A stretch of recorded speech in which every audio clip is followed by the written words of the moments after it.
I wanted to start, I think like on a weekly basis, doing just a little technique here and there. And what I suggest you do is, I've had this journal, which is an expensive journal, I have to say, but it's so beautiful, and it's all handmade paper, and I have not used it. And it's like, use it, you know, break it in and use it. And so, because there's so many times, like here, I've been, you know, I have these scraps of paper where I just do like doodling, and I use different materials, and then I kind of forget about them. And so this way, having a journal where you're just doing some experimental techniques, because that's what I used to do before I got really involved in really creating art.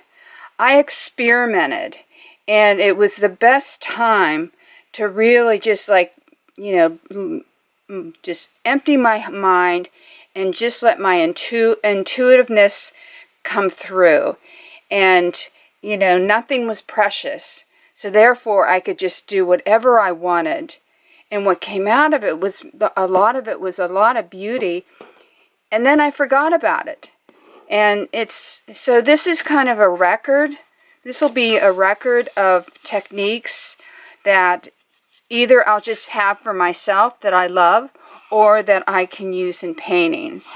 And here's I broke this beautiful journal in, and I just came up with this abstract painting.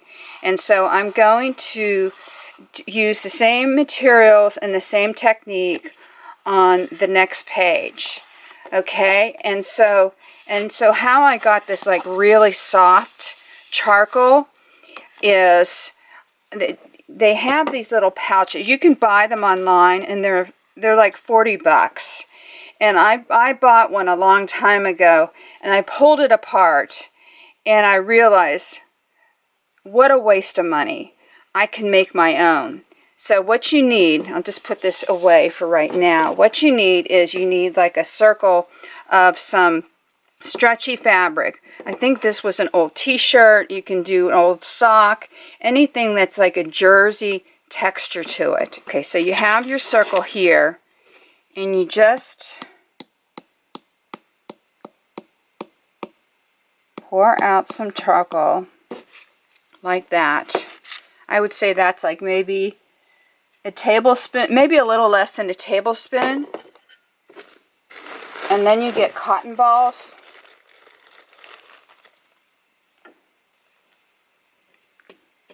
This is kind of a small one, so I might just go with 2.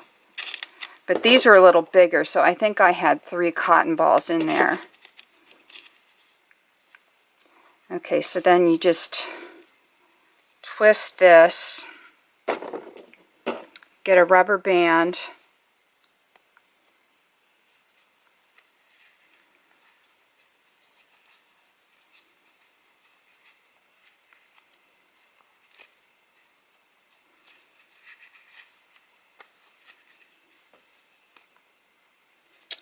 like so. Okay.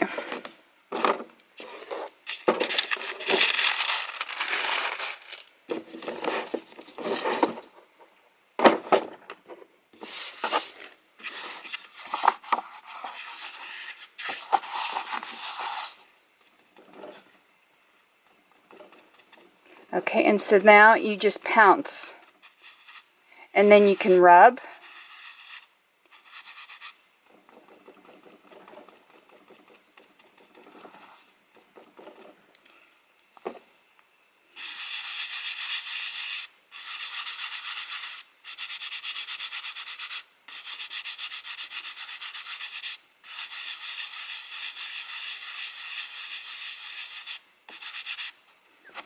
Okay, if you want a little bit more.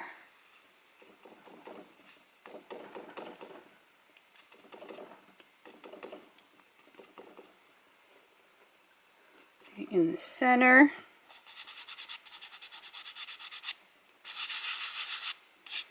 Yeah, and you can spread this.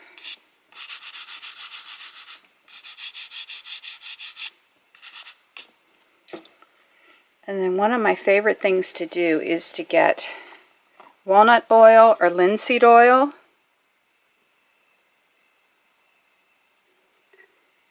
Because I like things to look really aged and moldy, like those aged and moldy walls that are horrible for the homeowner, but they're very beautiful aesthetically, to me anyways. So I just, with my finger, I just kind of dipped.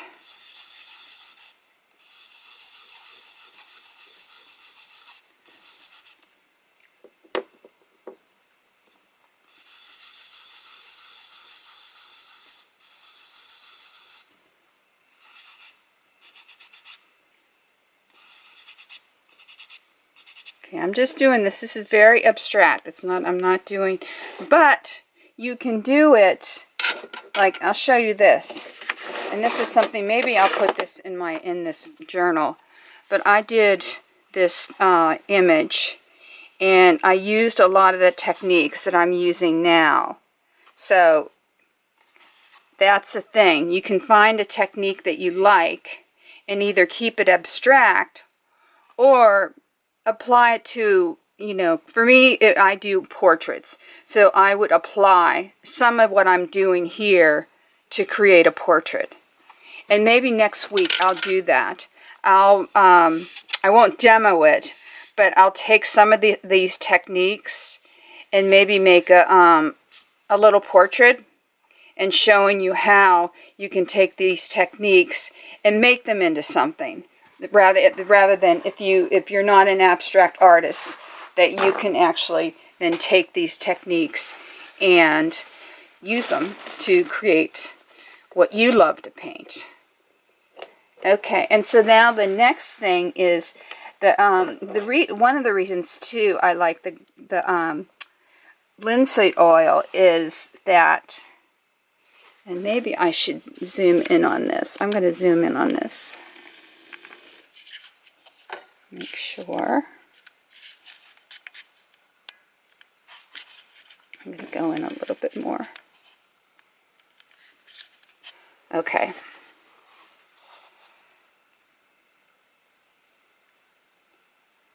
It just goes over really, really well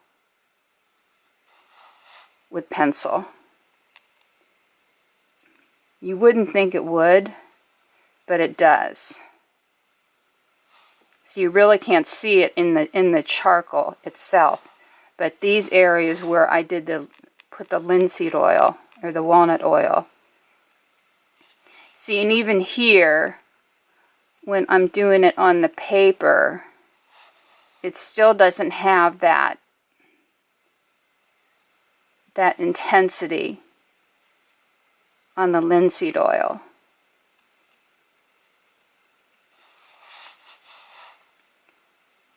So now I use really thin pencils and pens. I just ordered from Jet Pens.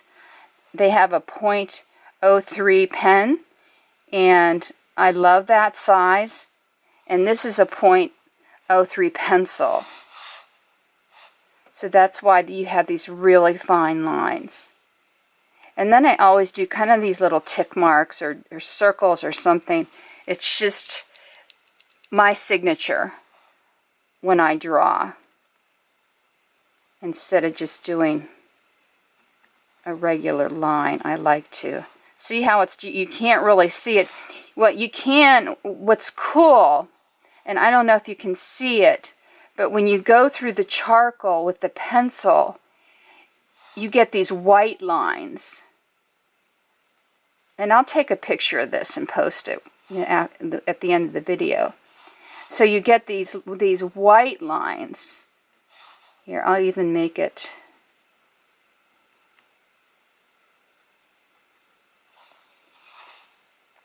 It's very subtle, and I probably use a white gel pen as well. But see, this is something I hadn't figured out before. This is the first time that Now I'm exploring what you can do with your pencil on top of just the pure charcoal.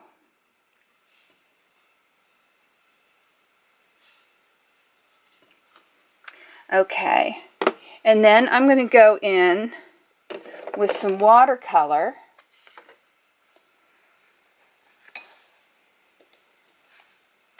And my go-to is, I love burgundy yellow ochre. You can use, it's a Daniel Smith color, but you can use yellow ochre or any color you want. I mean, it just doesn't matter. And first I'm gonna get the brush really wet.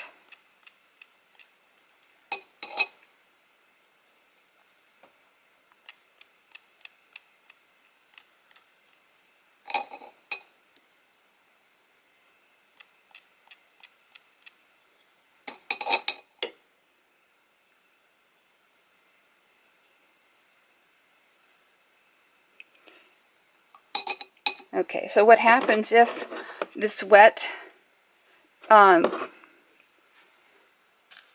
hold on, I'm going to have to move this out. I don't know if you saw that, okay.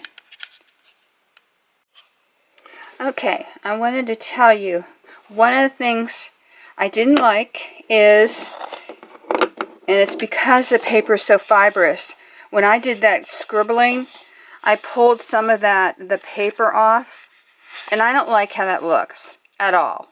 So I just put this and I dried it, and then I can go over and do some, you know, some pencil work.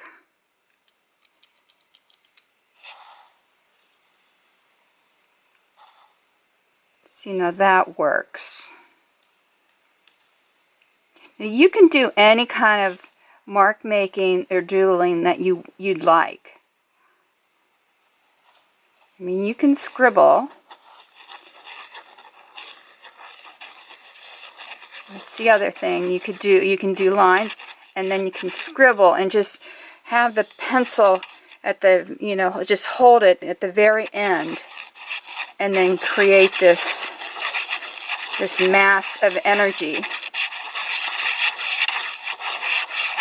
which I love.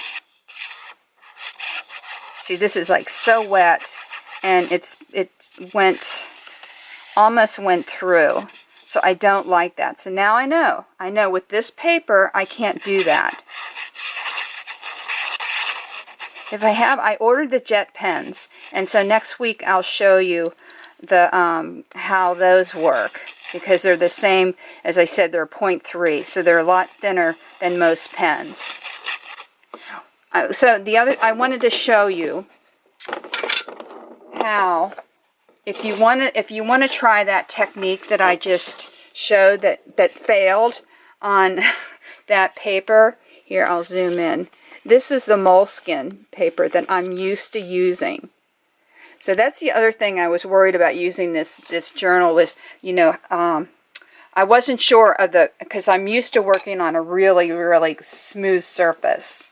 So if I just go like this, and the whole idea of this technique is what I wanted to do is get, while this is wet, is just go in here, and then it pulls.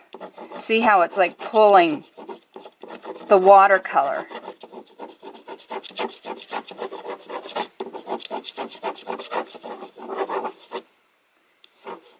So so this paper is allowing me to do this. So you get all these really cool lines in here. So, but anyways, that's, if you're using a moleskin, try that. But if you're using something that's really fibrous, it's not going to work.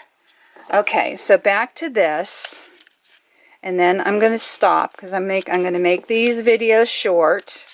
Most people know that I tend to go make long videos. And I want to try and make these short so you can just watch them and then move on with your day. So I'm just getting my gesso.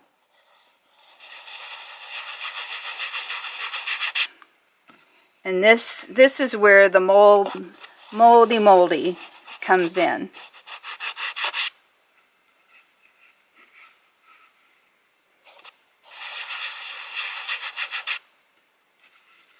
See, I love that texture on this paper a lot. See, and when you mix it in with the charcoal,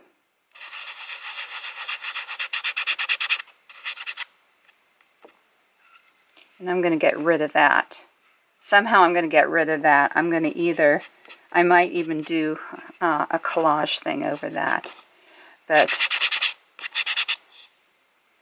so there you go. And then you can scribble and do whatever you want on that. And I'm trying to think, is there anything else I want to show you at this point?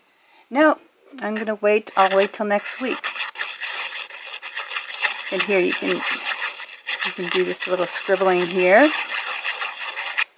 Let's see what happens if I just use a little linseed oil, walnut oil, either one. I don't know if it'll do anything at all.